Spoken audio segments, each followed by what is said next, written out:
What's going on, guys? I'm Mike Sabo, and today I'm going to show you how I install tires onto Beadlock rims. If you want to criticize me in the comments, go ahead, but this is how I do it, and it works. For specifics, these tires are Sedona trail saws. They are 32 by 10 by 15.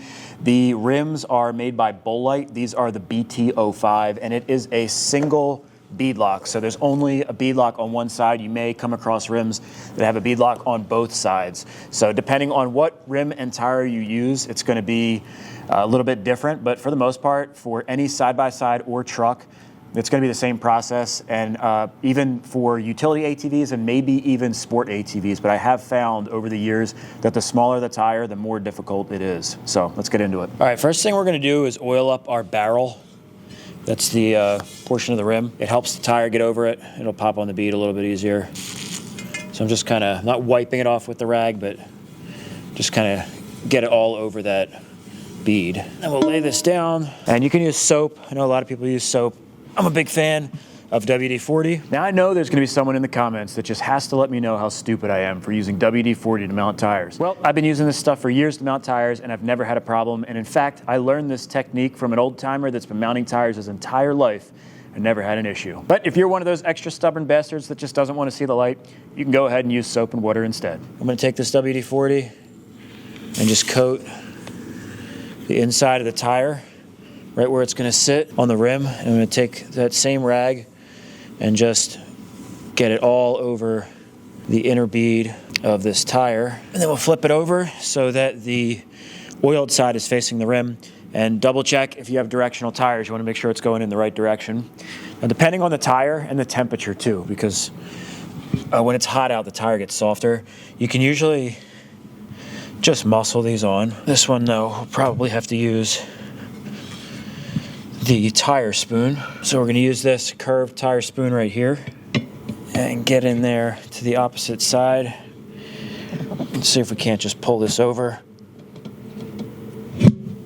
Okay, there we go. What's nice about these Beadlock wheels is they have this lip all the way around for the tire to line up on. The inner bead will sit right where that is. I have done beadlocks where it's just really flat and you kind of got to center it up by eye. So I do like that. And then we've got our beadlock ring. You want to make sure that there's not a special portion for your valve stem. Sometimes there's like a little cutout or something. So these particular rims, the BT05 that I'm using, there is no cutout. So that can go in any orientation. Before I pop that on there though, I do want to take a little bit more oil, and I just like to lubricate this because when you're seating that beadlock ring, sometimes the tire isn't directly in the center, and if there's a little bit of lube on there, it'll usually center itself up if you're just a little bit off. I just wipe that around. Then we'll take our ring, put it in place. Again, you want to make sure it's timed properly if you do have any little cutouts for the valve stem. Then we're going to take our hardware, pop it right in the center here, and I am a big fan of anti-seize. I put anti-seize on all of these. I know a lot of guys don't do this, but it's going to help out a lot. This is pretty important because you're either putting beadlocks on a machine for cool looks or to actually race, and when you race or ride really hard, you're just going to beat the hell out of these things, and dirt and stuff gets packed in behind the bead ring and typically can equal seizing, especially with water and stuff, you know. And this is just going to prevent these bolts from getting seized and then having to force them out and potentially stripping out your bolt holes. Ain't nobody got time for that. Now, I'm going to be honest, you can just impact these in and try to make it at least somewhat even, and it's probably going to be okay. I have done it that way before. But if you want to do, and I do know that a lot of guys they're just going to do that anyways. But if you want to do it to spec and make sure that they're all evenly tight, that's the process that we're going to do. To make it easier, we are going to start the initial drive with the impact driver. Most people have an impact driver. You could even use a drill if you had to, as long as you have a bit that can put a socket on it. And we're going to put it on these Milwaukee ones, and most impact drivers do usually have a settings for 1, 2, and 3, or however many settings they have. We're going to put it on the lowest setting, which is 1. I think this goes to about 5 to 10 foot-pounds, so you don't have to worry about stripping anything out. And we're just going to use this to run all these bolts in. You want to try to do it evenly. If you squeeze down all on one side, the tire will actually push out to one side, and you want everything to be centered up. So we're going to kind of go in like a crisscross star pattern. It doesn't have to be an exact pattern, but just kind of jump around until they're all tight, and then we can go around the outside, and we'll make sure that we didn't miss any.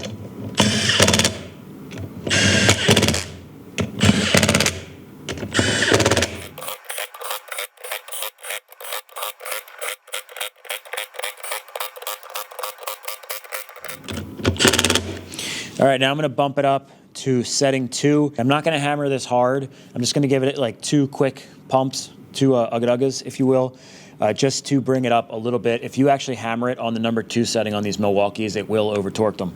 So this is, again, you don't have to do this. You could just hop right to the torque wrench if you're not comfortable doing this, but this is gonna speed up the process a lot. And again, just going in a random crisscross pattern and then do 1 quick one around the ring. Just like that. That's all you need.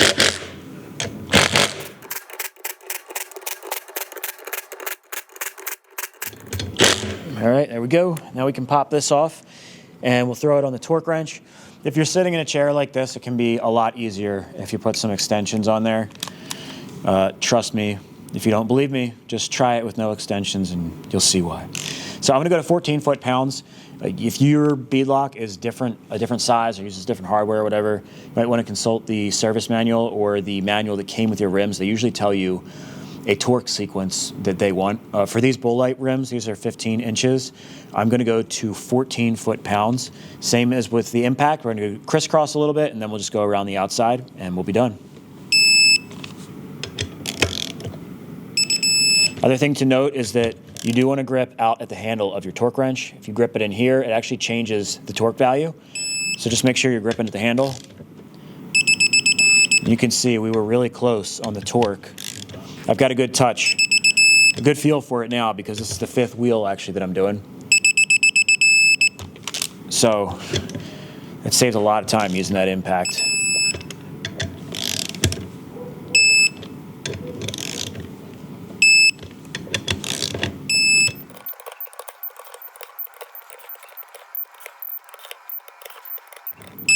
All right, beadlock ring is installed. Next thing, we can take our center cap. This Bullite one literally just pops right in the center. That's how most center caps are. I'm gonna line it up with this Bullite logo so that it is about in the center. There we go. It is clipped in place. Just make sure that's nice and straight, and that looks good. And we just gotta seat the bead on the other side. We gotta put some pressure in here. Now, if you wanna fight with it, or if you have a friend or whatever, you can, be pressing on this and stuff, trying to get this bead to touch up against the rim so that air isn't leaking out. Or if you want to be smart, just get a freaking 5-gallon bucket, place this on the bucket, and then you'll see when I push down, it's going to seat that bead. Not seat the bead, but get it airtight. Just like that. You want that other inner bead up against the barrel of the rim, and now we'll pump some air into it, and the air will force the tire over the bead. Makes it a lot easier with the bucket. Trust me, I used to fight with it, and I'd be pissed off, and, well, you guys probably enjoy that, but sometimes you got to push down a little bit, and I can feel it's taking air now. Okay, now I'm going to take it off the bucket. We'll watch that bead. So we're just watching this bead. You'll see it'll slowly come up and over, and it'll pop.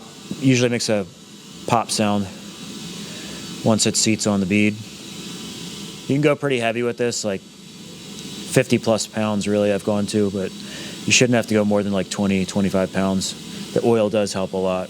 Oh, there it goes. Now watch, it'll pop over here.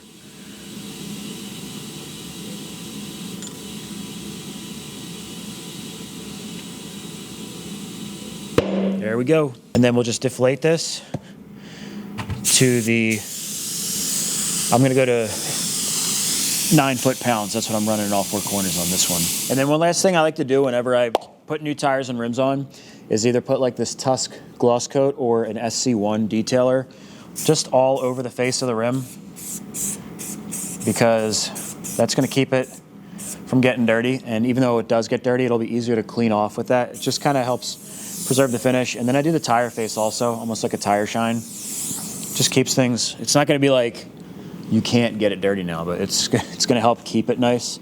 Plus it gives a good little shine. Then I just take a microfiber on, I'm not buffing it off.